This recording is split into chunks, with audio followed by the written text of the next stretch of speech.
Friends ఎలా ఉన్నారు మీరందరూ? నా కామెంట్స్లో చెప్పేయండి. సో చోటి చోటి ఫ్యామిలీ స్టోరీ అండి. ప్లీజ్ అండి లైక్ షేర్ సబ్స్క్రైబ్ అయితే చేసుకోండి. సో టుడే మీకు వంకాయ మసాలా చూపించబోతున్నానండి. ఆల్రెడీ షార్ట్ వీడియో షేర్ చేశాను కదా. సో ప్రాసెస్ మొత్తం అయితే పెడతానని చెప్పాను కదా. సో ప్రాసెస్ అయితే మీ ముందరికైతే తెచ్చేసానండి. సో ఈ విధంగా నువ్వులు స్టవ్ని స్లిమ్లో ఉంచి సో నువ్వులు మెల్లిమెల్లిగా ఈ విధంగా అయితే ఫ్రై చేసుకోవాలి. తర్వాత పల్లీలు కూడా యాడ్ చేసుకొని పల్లీలు నువ్వులు సేమ్ క్వాంటిటీ తీసుకున్నానండి. అంటే ఒక 50 గ్రామ్స్ అయితే తీసుకున్నాను హాఫ్ కేజీ బ్రింజాల్కి. సో ఈ విధంగా నేను చిన్న మంట పైన ఈ విధంగా ఫ్రై చేసుకుంటున్నాను. సో అందులో సగం అండి 25 గ్రామ్స్ అంతా కొబ్బరి పౌడర్ తీసుకుంటున్నాను. సో ఇది కొబ్బరి పౌడరు నల్ల కొబ్బరి తురుము అండి. సో నేను అదే యూజ్ చేస్తున్నాను. సో మనకి ఆయిల్ కూడా చాలా మంచిగా వస్తుంది అనమాట దాంట్లో నుంచి. సో టేస్ట్ బాగుంటుంది.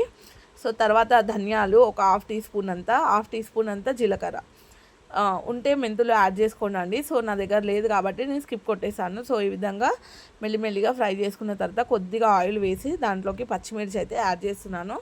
సో కొత్తిమీర పుదీనా కూడా కొద్దిగా యాడ్ చేసుకొని ఈ విధంగా ఫ్రై చేసుకోండి. సో మెయిన్ ఇంగ్రీడియంట్ అయితే మర్చిపోయానండి. సో గసాలు కూడా యాడ్ చేస్తాను. సో అందుకని వేరే బాయిల్లో నేను గసాలు కూడా మెల్లిగా సన్న మంట పైన అయితే ఫ్రై చేసుకుంటున్నాను ఈ విధంగా. సో మొత్తం అంతా ఈ విధంగా పౌడర్ ఫస్ట్ మనము నువ్వులు పల్లీలు గసాలు ఇవన్నీ పౌడర్ కావాలంటే కొంచెం కూడా వాటర్ వేయకుండా ఈ విధంగా పౌడర్ లాగానే మనము పేస్ట్ చేసుకోవాలన్నమాట. అంటే సో మొత్తం అంతా మసాలా మొత్తం పౌడర్ లాగానే ఫస్ట్ గ్రైండ్ చేసుకోవాలి. తర్వాత అందులోకి పచ్చిమిర్చి అండ్ ఆనియన్ కూడా ఫ్రై చేసుకున్నాను కదా ఆయిల్లో. సో అవి కూడా యాడ్ చేసుకోవాలి. యాడ్ చేసుకొని చింతపండు గుజ్జు ఈ విధంగానే డైరెక్ట్ వేసుకోవచ్చు. లేదంటే మనం వాటర్ కూడా తీసుకొని మనము పప్పులు ఏ విధంగా అయితే వేస్తామో ఆ విధంగా కూడా వేసుకోవచ్చు.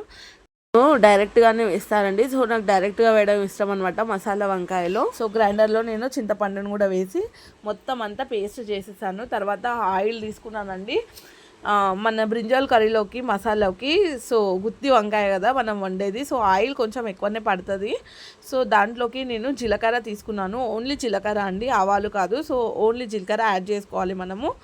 ఒక 1 టేబుల్ స్పూన్ అంతా జీలకర్ర యాడ్ చేసుకున్నాను. సో దాంట్లోకి కరివేపాకు.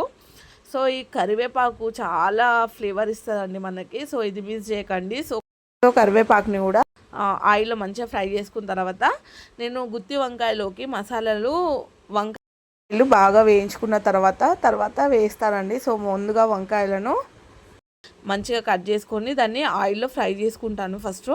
సో మొత్తం అంతా ఇట్లా మంచిగా ఉడికేటట్టు అయితే ఫ్రై చేసుకుంటాను. సో ఇందులోకి నేను సాల్ట్ యాడ్ చేసి కాసేపు మూత పెట్టి వదిలేస్తాను. ఒక 5 మినిట్స్ పెట్టి ఫ్రై చేస్తానండి మంచిగా. సో మంచిగా ఫ్రై అయిన తర్వాత దాంట్లోకి ఉప్పు కారము అల్లం వెల్లుల్లి పేస్ట్ కూడా ఒక్కొక్కటిగా యాడ్ చేసుకోవాలన్నమాట. సో చూడండి మీరే ప్రాసెస్.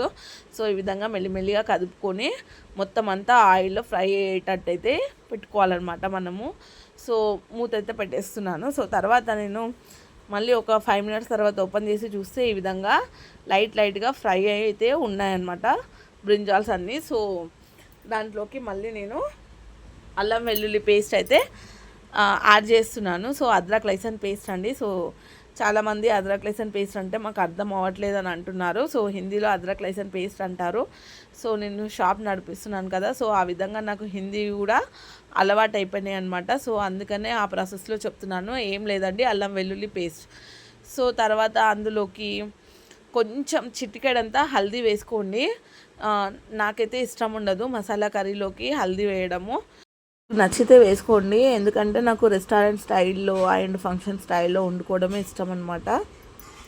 అయితే నేను ఇక్కడ చిటికెడంతానే యాడ్ చేసుకుంటాను ఎప్పుడైనా మసాలా కర్రీ చేసినప్పుడు. తర్వాత తగినంత కారం వేసిస్తానండి. సో ఆల్రెడీ నేను పచ్చిమిర్చి పేస్ట్ కూడా వేస్తాను కదా. సో చూసి వేసుకోండి. నేనైతే మంచిగా ఒక 2 టేబుల్ స్పూన్ అంత కారం అయితే వేసేసానండి. సో మిర్చి కూడా యాడ్ చేసిన తర్వాత ఒక్కటే చిన్న చూసారు కదా లిటిల్ బిట్ ఆఫ్ వాటర్ అయితే నేను యాడ్ చేశాను ఇప్పుడు. ఎందుకంటే మనం వేసిన మసాలాలు కానీ మొత్తం కర్రీ అంతా మాడకుండా కొంచెం సపోర్ట్గా ఉంటుంది అన్నమాట వాటర్ వేస్తే. సో ఇవి మొత్తం మంచిగా బాయిల్ అయిపోయినాయండి. సో తర్వాత అందులోకి మనం ముందుగా గ్రైండ్ చేసి పెట్టుకున్న మసాలాలు అండి. సో నువ్వులు పల్లీలు గసాలు పచ్చిమిర్చి ధనియాలు జీలకర్ర ఆనియన్ పేస్ట్ అనమాట. సో చింతపండు ఇవన్నీ కూడా మంచిగా గ్రైండ్ చేసుకున్నాం కదా. సో ఇదంతా కొంచెం వాటర్ వేసి అందులో మొత్తం అంతా ఇందులో కలిపేసేయాలి మసాలాలు మొత్తము. సో చూసారా ఎంత కలర్ఫుల్గా ఉందండి. సో ఈ విధంగా రావాలన్నమాట. సో ఇట్లనే కదా మనం మసాలా వంకాయ తినేది. సో అందుకనే హల్దీ కొంచెం తక్కువ వేసుకుంటాను. ఇక కలుపుకోవాలి, అడగంటుతుంది కదా. మొత్తం అంతా మసాలాలంతా కలిసేటట్టుగా మొత్తం కలిపేసి తర్వాత 10 మినిట్స్లో కుక్ అవ్వాలండి, ఎక్కువ కూడా కాదు. సో 5 మినిట్స్లో మసాలాలు మొత్తం బాయిల్ అయిపోతాయి. ఈ విధంగా చూసారా ఆయిల్ పైకి తేలుతుంది, ఇంకా కుక్ అవ్వడం అయితే స్టార్ట్ అవుతుంది అనమాట. ఈ ప్రాసెస్ మొత్తం కూడా నేను సిమ్ మీద పెట్టే ఉండానండి, ఎందుకంటే మసాలాలు అడగంటే ఛాన్స్ ఉంటుంది. సో ఒక 5 మినిట్స్ తర్వాత మళ్ళీ ఇంకొక 5 మినిట్స్ అయితే నేను పెడుతున్నాను. ఇందులోకి little bit of 1 table spoon అంత గరం మసాలాని అయితే యాడ్ చేయాలి. సో ఇది గరం మసాలా కూడా తప్పనిసరి, సో వేసుకోవాలన్నమాట. సో ఆ విధంగా వేసి నేనైతే 5 మినిట్స్ మళ్ళీ పెట్టేశాను. సో చూసారా ఈ విధంగా వచ్చిందండి కర్రీ.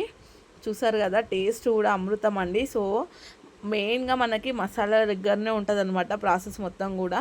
సో ఫస్ట్ టైం మీరు మసాలాలలో వాటర్ వేసి గ్రైండ్ చేస్తే బరకగా వస్తుంది అనమాట, ఇట్లా స్మూత్గా రాదు మసాలా. సో ఫస్ట్ మీరు పౌడర్ లాగా చేసుకున్న తర్వాత అందులో కొద్దిగా వాటర్ వేసి పేస్ట్ లాగా చేసుకోవాలన్నమాట. సో ఈ విధంగా వస్తుంది. చూసారా ఎంత చక్కగా వచ్చిందో కర్రీ. సో కొత్తిమీరతో గార్నిష్ చేసేస్తాను. సో కర్రీ అయితే రెడీ అయిపోయిందండి. ఆయిల్ అంతా మనకు పైకి తేలేంత వరకు మనం బాయిల్ చేసుకోవాలి. సో సూపర్గా కుక్ అయింది. సో ఈ వీడియో కనుక మీకు నచ్చినట్లయితే లైక్ అయితే కొట్టేయండి ఫ్రెండ్స్. థ్యాంక్స్ ఫర్ వాచింగ్ అండి, బాయ్.